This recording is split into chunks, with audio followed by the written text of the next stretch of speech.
আলহামদুলিল্লাহ আজকে পবিত্র জুম্মার দিন, দুই বাচ্চাকে নিয়ে জুম্মার নামাজে যাচ্ছি। আর আমাদের দৈনন্দিন জীবনের কাজ তো চলছে, বাট সবকিছুর ফাঁকে বাংলাদেশের বন্যার্থদের কথা মনে পড়ে। আসলেই খুব দুশ্চিন্তা হয় দেশের মানুষগুলোর জন্য। আমি দুই ছেলেকে নিয়ে জুম্মার নামাজে যাচ্ছি, ইনশাল্লাহ নামাজে গিয়ে দোয়া করব। আহিল, তুমি দোয়া করবা? হ্যাঁ। এদিকে তাকাও। হ্যাঁ। বলো, আমি সবার জন্য দোয়া করব। আমি সবার জন্য দোয়া করব। আইয়া, তুমি বলো। তুমি বলো। আগে সালাম দাও সবাইকে। হ্যালো, আসসালামু আলাইকুম। আমি সবার জন্য দোয়া করব। সবার জন্য দোয়া করবো? তুইও এই কথা করতে পারো না বেটা, ব্যাককেল। সুন্দর মতো, আমি সবার জন্য দোয়া করব। আমি সবার জন্য দোয়া করব। ওকে, আমরা সবাই সবার জন্য দোয়া করবো, আল্লাহ যেন সবাইকে হেফাজতে রাখে। আজকে পবিত্র জুম্মার দিন, আহারে কত মানুষ না জুম্মার নামাজটা পড়ার জন্য একটু হয়তোবা স্পেস বা প্লেস পায়নি। আল্লাহ সবাইকে মাফ করুক এবং সহি সালামতে রাখুক। আল্লাহ যেন এই বিপদ থেকে সবাইকে খুব তাড়াতাড়ি উদ্ধার করে। চলো আমরা নামাজ পড়ে আসি। বাসা থেকে এখন মসজিদ একটু দূরে, বাট আলহামদুলিল্লাহ 5 মিনিটের মধ্যে ড্রাইভ করে চলে যাব। আয়া দাহিল আছে, আর মসজিদ থেকে এসে দিশাকে নিয়ে আবার ডেন্টিস্ট অ্যাপয়েন্টমেন্ট, তারা যে দাঁতটা রিমুভ করছে সেটা দেখবে। সো আমরা নামাজ পড়ে আসি, আর সবার জন্য দোয়া করবো। আপনারাও সবার জন্য দোয়া করবেন। দিশাকে নিয়ে ডেন্টিস্টে গেছিলাম, যেহেতু দাঁত তোলা হয়েছে সে জায়গাটা ওয়াশ করে মেডিসিন দিয়ে দিছে। এখন কথা বলতে পারবে না, মুখে একটা ওষুধ দিয়ে একটা তুলা দিয়ে দিছে। 2 ঘন্টা পরে খুলে লবণ দিয়ে গরম পানি দিয়ে ওয়াশ করতে বলছে, আর সেলাই কেটে ফেলছে। সেলাই কাটা হয়েছে, এখন লিকুইড খেতে হবে। বাসায় যে লিকুইড জাতীয় কিছু খাবা, আগে মাউথ ক্লিন করে। আমরা এখন সাকিবের বাসায় আসছিলাম, আমার গাড়ি সার্ভিসিং হয়ে গেছে, দিশাকে নিয়ে বাসায় যাব। কিন্তু সাকিবের বাসায় আমি 4টা খাবো, খেয়ে যাব। ওরা বাঘ মাছ রান্না করছে, আজকে বাঘ মাছ খাবো, সিংহ মাছ না। তোমার কপালে নাই। আমি বাঘ মাছ দিয়ে ভাত খেয়ে যাবো এখান থেকে। এই যে সাকিবের বাসায় বাঘ মাছ তরকারি। বাঘ মাছটা অনেকেই চিনবেন, আবার অনেকেই নাও চিনতে পারেন। খুবই লাল হয় যখন তাজা থাকে। অনেক বড় মাছটা, খেতে মাংসের মতো শক্ত এবং ভালো বাঘ মাছ। এবং চিকেন রেডি হয়ে গেছে, এখনো রান্না করতেছে নিজুর আবার কালকে কাজ আছে, তাই আজকে বাসার জন্য সবকিছু রান্না করে যাচ্ছে। তো আমি একটু বাঘ মাছ দিয়ে না খেয়ে তো এখান থেকে যেতে পারি না। সাকিব গল্প দিল বাঘ মাছের, আজকে খেয়েই যাব, টেস্ট করে যাব। এই যে দিশা এখন উঠছে, বাচ্চাদেরকে নাস্তা দিবে, ডিনারের ব্যবস্থা করে দিচ্ছে। তারপরে দিশা একটু বেশি হয়ে যাচ্ছে না? নুডলসের সাথে দিবে? আচ্ছা, নুডলসের সাথে বানাবে চিকেন, পপকর্ন চিকেন দিয়ে। সে কিভাবে বানায় আমরা দেখি। বাচ্চাদের ডিনার রেডি করতেছে। আর পানি, দিশা এটা এত পানি দিচ্ছ কেন? উপর দিয়ে দিলে তো ব্লক উঠে যায় না? Korean ramen. হ্যাঁ, কোরিয়ান রামেন নুডলস পানে। কয় প্যাকেট করছো? একটু বেশি করে করলে কালকে দুপুরে আমার মাকে চালাবে না। খিদা লাগবে, গরম করে আয়টা বড় হয়ে গেছে। যাই হোক, আমি 1 কাপ চা খেয়ে কাজে যাওয়ার জন্য রেডি হই। তুমি এগুলা কাটো, রেডি করো। তুমি কথা বলো, আমি কথা বলবো। Oh yeah, so right now my mum's cutting peppers. It's peppery. I like peppers.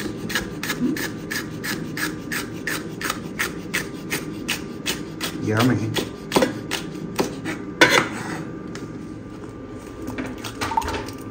Oh yeah. Right now my mum's cracking the eggs.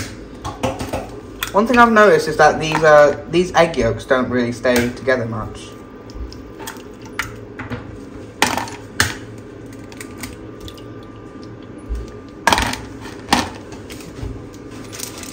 Why are you putting this flavouring with the okay.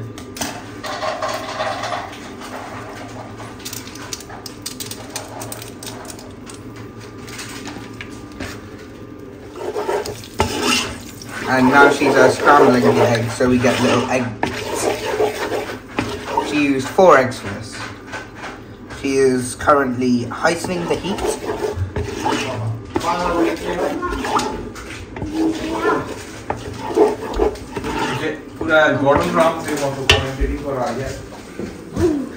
Here's Ahil. He wants to help.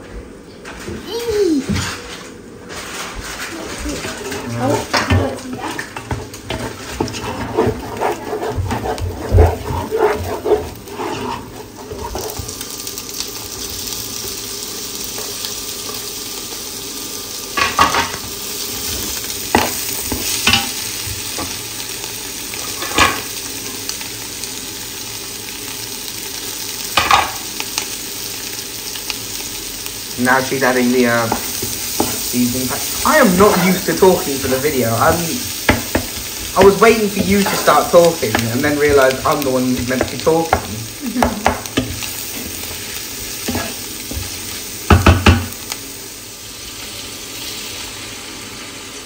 Now my mum's gonna put the noodles in, and it's looking quite nice.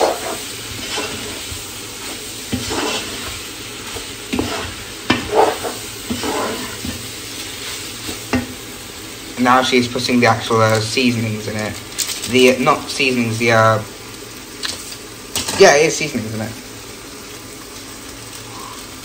Now a very nice colour will come once we have this.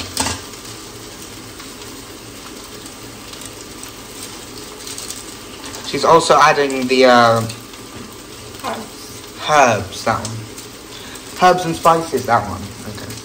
Like KFC. Herbs and herbs and spices. We're just putting the last two in.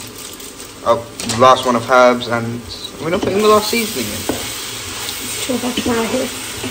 That wouldn't make it hotter, that would just bring the colour more in because of how much noodles there are.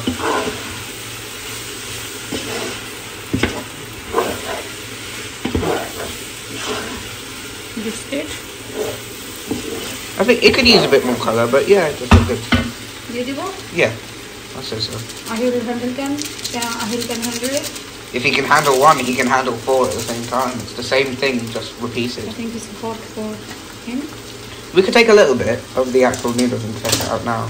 Or put Okay, this. let's try connector. Then turn this over Ahil. Yeah, no, he can handle that. If anything, it's not really hot. It's more of like a flavour. No, It's not hot. that's hot, man. For Ahil, it's hot. Oh yeah, I forgot. I'm meant to be thinking for Ahil, am I? So right now, my mum's doing Chicken popcorn. chicken popcorn in the noodles. Yeah. Don't know where you've got this from, but I'm hoping it works. Definitely. Mom's cooking always work. Who's lied to you then? Like, it works for You us. just banned from my kitchen. No, you don't understand what I'm saying. It's done. Do you think this looks good? It looks good, yeah, but the chicken popcorn is questionable. Oh, I'll try it though. I already একটা খাইলি. Yeah, I didn't eat it with the noodles though. Is this my plate or Ahil's? Yeah, you. Yes, ma'am.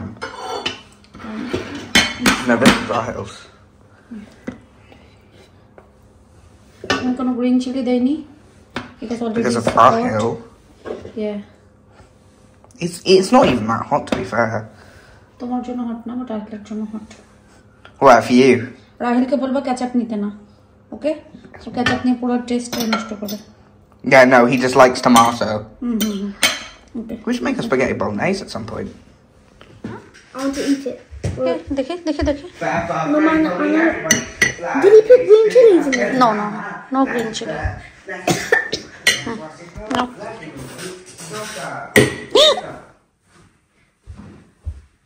Did he stab into it? শুরু করো। Sorry.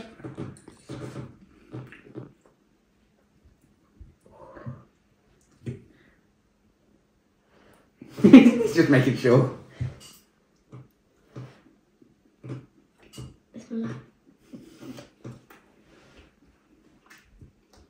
Ahil, is it spicy? It's good?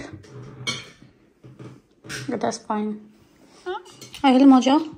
Chicken popcorn. Oh, আমার কথা না না। Chicken popcorn. খেয়ে বলো। See. After this. আয়াত কি বলো? ঠিক আছে? Yeah, the chicken popcorn is quite crunchy. Crunchy. Do you like crunchy or soft? I like it quite crunchy because it's chicken popcorn. Hey, we got this chicken popcorn right here.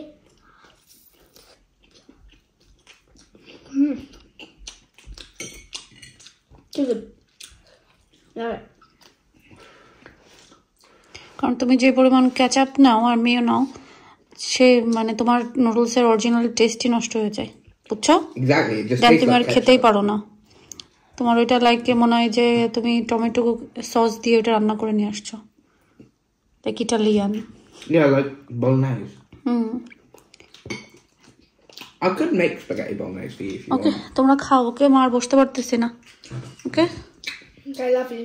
দুপুরবেলায় তো মানে কোনো প্ল্যানই ছিল না যে নিজুদের বাসায় যাব পরে তো গেছি ডাক্তারের কাছ থেকেই এরপরে নিজু আমার জন্য হচ্ছে খিচুড়ি যেটা রোজার সময় খাই সেটা বানাইছিল যাও যেটা তা ওইখানে তো তখন আমার মানে 2 ঘন্টার ভিতরে কিছু খাওয়া মানা ছিল এই জন্য আর খাইনি পরে নিজু এটুকু আমাকে এখানে দিয়ে দিচ্ছিল তো আলহামদুলিল্লাহ আজকে এটা একটু খেয়ে ভালো লাগছে কারণ আমার যেহেতু এই যে ওষুধ খাইতে হবে খাওয়ার আগে ডেফিনেটলি আমাকে কিছু না কিছু খেয়ে পেটটা ভরতে হবে আর দুধের খাবার আর কত খাওয়া যায় আমার তো ভালো লাগছে না এখানে চিকেনও দিচ্ছে আয়াদাহিদের জন্য অনেক মানা করছি তারপরেও বলছে না না নিয়ে যা পরে দিচ্ছে যাই হোক এই গেল আর আমার ওষুধময় দিন এটা আর এখানে তো খাওয়ার জন্য যেহেতু সফট নরম খাবার খেতে হবে ফ্রিজে শুধু মানে টুকিটাকি খাবার ভরা আছে সংসারে যতই পুরুষ মানুষ কাজ করুক মহিলারা আসলে অনেক জিনিস আছে যেগুলো দেখা লাগে না দেখলে হয় না সো কালকে দেখি একটু ফ্রিজটা ক্লিয়ার করার চেষ্টা করবো এখন বেশ ভালো লাগছে জানি না এখনো তো পর্যন্ত তো ভালো লাগছে কালকে কি হবে জানি না ইনশাআল্লাহ কালকে হয়তো আরো বেশি ভালো ফিল করব আর এখানে এই যে আমি উইটাবিক্স সিয়া সিডস আর হচ্ছে মিল্ক ভিজাইছিলাম আজ 2-3 দিন তো শুধু এইটাই গ্লাস খেয়েছি কিন্তু আজকে একদমই ফিল হচ্ছে না যে আমি আর এটা খাই কারণ একই খাবার বারবার দিনে 2-3 গ্লাস খেয়ে ফেলছি আমি এটা উপর থেকে মেবি রুচি উঠে গেছে বাট আমি এখন আসলে এটা 1 চামচ খেতে পারি কারণ ওষুধ খেতে হবে কিন্তু এটা আবার সমস্যা হয়েছে যে এই যে এইগুলা আবার খেতে গেলে মানে একটু শক্ত তো অত শক্ত না তারপরেও তো এটা চাবাই খেতে হবে সো এইভাবে খেতে পারছি না সো ওই জেলি এখান থেকে আমি এই যে কেক বা কাস্টার্ড ক্রিম আর এই যে জেলি এবার এটুকু নিয়েই 2-1 চামচ খেয়ে ফেলবো খেয়ে তারপর ওষুধ খাবো উপরে আরো ওষুধ আছে বাইরে প্রচন্ড বৃষ্টি শুরু হয়েছে আয়াদা লোক ঘুমাই গেছে আর আপনাদের ইব্রাহিম ভাই তো কাজে চলে গেছে কতদিন আর বাসায় থাকবে কাজ তো করতে হবে কাজ না করলে আমরা খাবো কি চলবো কিভাবে সো সে কাজে গেছে আহিলের রুমে ঘুম আর আয়াদের রুমে ঘুমাই গেছে যাই হোক আলহামদুলিল্লাহ আগের থেকে আজকে বেশ ভালো লাগছে গতকালকে যে এটা ব্যথা ছিল সো আজকে তো ডাক্তার ছিল আমার ডাক্তার দেখে সেলাই দেওয়া ছিল যেটা সেলাই কেটে তারপরে আরও বেশ মেডিসিন দিয়ে দিছে ক্লিন করে আর অ্যান্টিবায়োটিকও দিছে সো অ্যান্টিবায়োটিক্স খাওয়ার পর থেকে বেশ ভালো লাগছে সাথে আমি আরও অন্য ওষুধ আছে যেগুলো দিছে সেগুলো কন্টিনিউ করতেছি সো আপাতত মানে মাইগ্রেনের যে প্রবলেমটা ছিল আলহামদুলিল্লাহ সেটা তো রেস্ট নেওয়ার কারণে চলে গেছে এখন যেটা প্রবলেম শুধুমাত্র আমার দাঁতের এটার জন্য তো ইনশাল্লাহ এটাও খুব শীঘ্রই ভালো হয়ে যাবে তো আজকে তো তাও একটু ওই কয়েকদিন পুরো বেডেই ছিলাম আজকে তো তাও একটু নড়াচড়া করতে পারছি বাট বিকালে না দুপুরবেলায় ডাক্তারের কাছ থেকে বেরোনোর পরে খুবই খারাপ লাগছে মানে কারণ যখন ক্লিন করার সময় তারা দিছিল যে পরে আমি পুরো মানে ডিজি ফিল করতেছিলাম এরপরে তো আপনাদের ইব্রাহিম ভাইয়ের গ্যারেজে একটু কাজ ছিল গাড়ির কাজ সেটার জন্য গেছিলাম। তো গ্যারেজটা ছিল হচ্ছে সাকিবদের বাসার পাশে।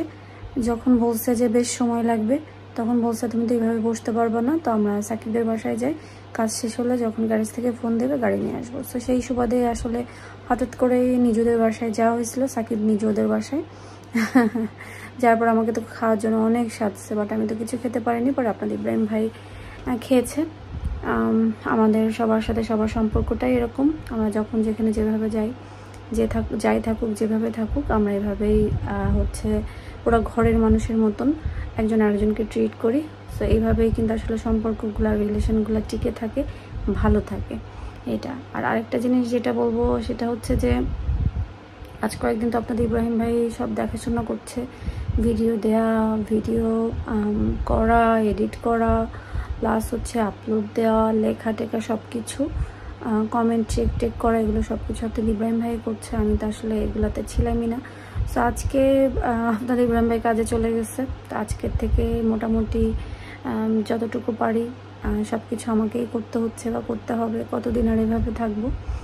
আর বন্যার কথা বাংলাদেশে সবাই আচ্ছা, আমি আসলে বুঝি না বাংলাদেশে, অবশ্যই আমি বাংলাদেশে আমার পুরো পরিবার, আপনাদের ইব্রাহিম ভাইয়ের পুরো পরিবার কিন্তু বাংলাদেশে। আমরা এখানে মাত্র আমি, আপনাদের ইব্রাহিম ভাই আর আমাদের 2 বাচ্চা, তাছাড়া কিন্তু আমাদের এখানে আর কেউ নাই আত্মীয় স্বজন দের ভিতরে আর কি। আমাদের 2 জনেরই ফ্যামিলি কিন্তু পুরো বাংলাদেশে। সো বাংলাদেশে আপনাদের জন্য, যে আপনাদের যেরকম বাংলাদেশের জন্য টান, আমি মনে করি আমাদের প্রবাসীদের আরও সব থেকে বেশি টান থাকে বাংলাদেশের মানুষের জন্য, বাংলাদেশের জন্য, এবং যারা পরিবার পরিজন রেখে আসছে পরিবার পরিজনের জন্য। সো বাংলাদেশে যখন কোনো কিছু একটা হয় তখন কিন্তু আপনাদের থেকে আমরা যারা দূরে থাকি, আমাদের টেনশন, আমাদের চিন্তা ভাবনা বা আমাদের হচ্ছে সাহায্য সহযোগিতা করার আগ্রহটা অনেক বেশি থাকে। সো অনেকে দেখাতে পারে, আমার ওরকম দেখানোর ইয়ে নাই যে আমি দেখাবো যে আমি এটা করছি সেটা করছি, আর না, এটা আমার পক্ষে সম্ভব হয় না। কারণ আমার আসলে বাংলাদেশে ওরকম মানে নেই যে আমি ওরকমভাবে সব কিছু দেখাইতে পারবো। আর ত্রাণ বলতে যে গতকালকে তো বললাম যে আগে নিজেদের ভিতরে দেখেন, আশেপাশে দেখেন, তারপরে আপনারা দূরে কোথাও যান। এই সময়টাতে আসলে মধ্যবিত্তদের অনেক বেশি প্রবলেম হয়, না এরা চাইতে পারে, না এরা বলতে পারে, কিন্তু ভিতরে ভিতরে শেষ হয়ে যায়। সো এমনভাবে আপনারা দান খয়রাত বলবো না, এমনভাবে আপনারা সাহায্য সহযোগিতা করেন যেন ওনারাও মানে মনে না করে যে ওনাদেরকে আপনারা মানে ফকির মিসকিন হিসাবে ট্রিট করতেছেন। আপনারা এমনভাবে সবাইকে সাহায্য সহযোগিতা করেন যেন ওনারাই মনে করে যে না ঠিক আছে, আমাদেরকে ভালোবেসে ভালো থাকার জন্য আমাদেরকে হচ্ছে দিচ্ছে। অনেক সময় হয় কি, আমরা অনেক কিছু বলি, হয়তো আমার বলার ওয়েটা আমার কাছে মনে হয় রাইট, কিন্তু আপনারা যখন কেউ শুনবেন, এক একজনের শোনা এবং বোঝার ওয়েটা রাইট থাকে না। আপনি আপনার মতন করে আমার কথাটার মিনিং বের করে চিন্তা করে ফেলেন। আবার আমি হয়তো বা বলার সময় আপনাদেরকে ঠিকভাবে বোঝাই বলতে পারি না, এটা আমারও ভুল হতে পারে। সো সব কিছু মিলায়। আর আপনারা যারা আসছেন যে এই মুহূর্তে একজন আরেকজনকে খোঁচাখুচি করতেছেন যে হ্যাঁ ভিডিও দিচ্ছ, হ্যাঁ এই করতেছে সেই করতেছে, শুনেন, আমি আগেও বলছি, এখনও বলি, এটা হচ্ছে আমার কাইন্ড অফ এখন আমার জব হয়ে গেছে। আমি হাউস ওয়াইফ, আমি বাইরে যেতে পারি না। বাইরে যে জব করতে পারবো কোনো সমস্যা নেই, আমি জব করতে পারবো, কিন্তু আমি বাইরে জব করতে গেলে আমার কাছে মনে হয় আমি আমার সংসার এবং আমার বাচ্চাদেরকে আমি ঠিক মতন সময় দিতে পারবো না, কারণ আমার হয়তো বা ওরকম ধৈর্য সহ্য কোনোটাই থাকবে না। সো এই জন্য আমি বাইরে কাজ করতে যাই না, বাসায় হাউস ওয়াইফ, বাচ্চা দেখি, সংসার দেখি, সব কিছুর পাশাপাশি আমি ব্লগিংটা করি। সো এটা আমার জব, এটা আমার কাজ। এটা থেকে আমি যা পাই আমি আমার মতন আমার খুশি, শখ, আহ্লাদ এগুলা দেখি, আমার পরিবারকে দেখি।